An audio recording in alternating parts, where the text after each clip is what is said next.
Stars గురువుకి స్వాగతం. మేష రాశి యొక్క 2024 సంవత్సరం వార్షిక ఫలితాలు తెలుసుకుందాం. ఈ రాశి వారికి 2024 సంవత్సరం మే తర్వాత ఆరోగ్యం మరియు ఆర్థిక పరంగా మంచి ఫలితాలు ఉంటాయి. వార్షిక రాశి ఫలాలు 2024 ప్రకారం వృత్తిపరంగా ఈ సంవత్సరం మంచి సంవత్సరంగా చెప్పబడుతుంది. జూన్ 29, 2024 నుండి నవంబర్ 15, 2024 వరకు శని యొక్క తిరోగమన కాలం.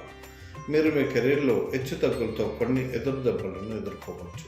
సంవత్సరాలు వెనక్కి వెళ్తే చాలా కాలం వరకు మీరు అనుకూలమైన ఫలితాలను పొంది ఉండకపోవచ్చు. కానీ ప్రధాన గ్రహాలైన శని, గురువు, కేతువులు సానుకూలంగా ఉండబోతున్నందున ఈ సంవత్సరం అనుకూలంగా ఉంటుంది. కాబట్టి మీ మేషరాశి పూర్తి రాశి ఫలితాలు తెలుసుకోవడానికి 9 స్టార్స్ గురువు అస్ట్రాలజిస్ట్ని సంప్రదించగలరు.